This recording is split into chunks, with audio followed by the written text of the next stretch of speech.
Hey, what's up everybody? It's Damron. We're playing the Crash Bandicoot N'Sane Trilogy. We are on the Road to Nowhere mission in Crash Bandicoot 1. We're getting all of the Platinum Relics as well as all of the gems in each level, breaking it down so you can hopefully get the 100% in this game. So we're ticked up the difficulty. This is a very challenging level.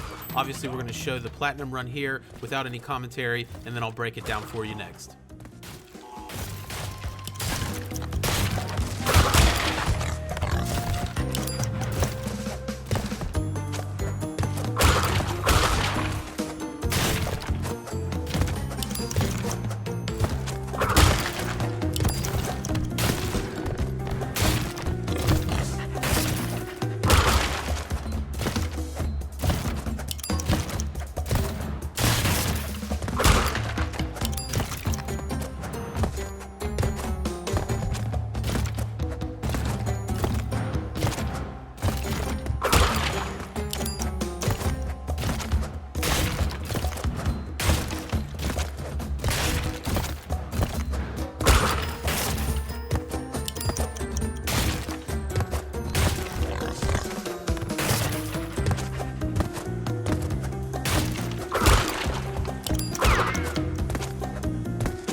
Alright, so there we go. We clocked in at 54.79 seconds. You see it's basically 3 seconds of leeway breaking that Platinum Relic, which is 57.85. So I'm going to break this down. This is a pretty challenging mission. Hopefully I'll show you some things that can make it a little easier. We're going to long jump over these two gaps here. When we jump and spin, basically immediately spin after you jump, and you should blow up that second box that you can get and keep holding forward. So you should jump, break the box, land on top of the TNT, and keep going forward. Moving forward, we should be able to just hop over this first hog that we come across. He's not challenging, just keep going straight. Right here, I'm going to jump up and hit the 2x box, start moving forward, spin again, and hit the second one on the bottom.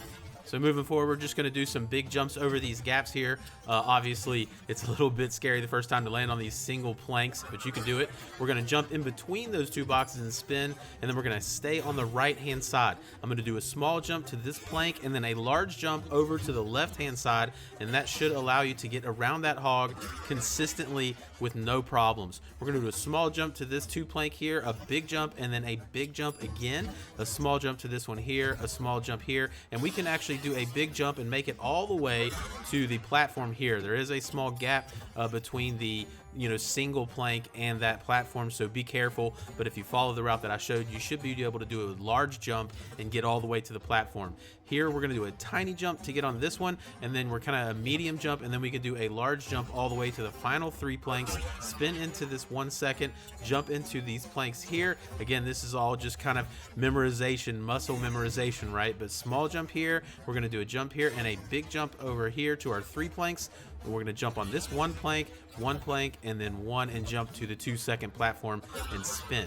When we get to this section here, we're going to want to hang to the right as we're coming through these slanted blue planks. Right here, there's going to be another hog. So you see me move to the right, and that brings that hog just to the right, just enough that I can then go to the left and up to get around him without taking damage. So that's a good spot. We're going to jump and spin on this 1-second box. We're just going to kill this turtle, do a small jump over to the rope, and back down. Don't do a big jump to where he does his somersault flip. You want to just press A one time, a single jump up to the rope, and you should be able to single jump right back. So it's kind of just tap, land on the rope, tap, and come back to the middle, and then you should be able to progress your way to the end of the level. And that's a pretty consistent way to get through this. It is a challenging level. All those gaps and those planks that fall apart are pretty tricky. You'll have to run this probably several times, but you can see with that we got 54.79. Which is going to give us the platinum time. So now let's go ahead and do our box run. There's 42 boxes in this mission, and in order to get all the boxes, you will need to have the red special gem, which you can get from the Slippery Climb mission. I'll have that link in the descriptions and comments as well as the end of the video. But without that gem, then we're not going to be able to get all the boxes on this level. So you need to do that first. But once you have that, now we're going to progress forward. As I've mentioned in the prior videos, I do recommend doing the speed runs first, your relic runs first, it's going to give you a lot of practice on these levels, and you're going to be a lot more familiar with the level to get all the boxes. Once you get to this point, this is where we're going to ride on our first. There's actually 2 sections where two sections where we're going to need the red gem. One right here, it's going to take us to the right. We want to jump up and hit that exclamation box.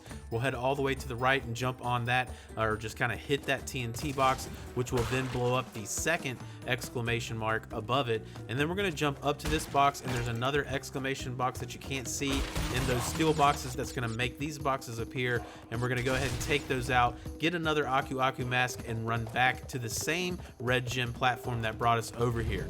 So what I like about doing the relic run first as well, not only is it going to get you familiar with the level, but it's also going to give you basically the checkpoint in the game where you're going to start all these levels with double Aku Aku masks, because it base starting missions with a mask on how many times you've died on that level. So you're going to die a bunch getting that relic, and you're going to start with these double masks, which is going to allow us to get invincibility masks a lot more frequently. So once we get past the 2 blue bridge sections, we're going to come up to our first or only bonus level of this mission. It's going to be on the left hand side right here. You may want to hop to it. Okay, if you just run, sometimes it'll kind of push you off and you'll fall off the map. You see there is a little gap there, so you actually need to jump over to this bonus level. Now, as I've mentioned and also in previous videos, you can die in the bonus level. So if for any reason you miss a box here irrevocably, you can't go back and get it at all, then just jump off, and then you'll spawn outside the teleportation, and you'll be able to come right back into the bonus room and try it again. So you can die on these as many as you want. Nonetheless, don't hop into this portal here until you have 9 of 9. And when you finish that, you should be at 40 of 42 boxes. So we're all at the end of the level here, and we only have 2 more boxes to get. So we're just going to take our time hopping over these turtles by hopping on their bellies and kind of crossing these final few gaps. And as you get to the end of the level, you're going to see another red gem platform.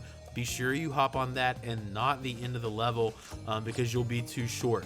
And it'll take you over the end of the level, and you're going to see basically some floating apples. Lucky for us, if we jump towards them, some invisible planks will reappear, and we'll be able to make our way to this final platform where our final 2 boxes are.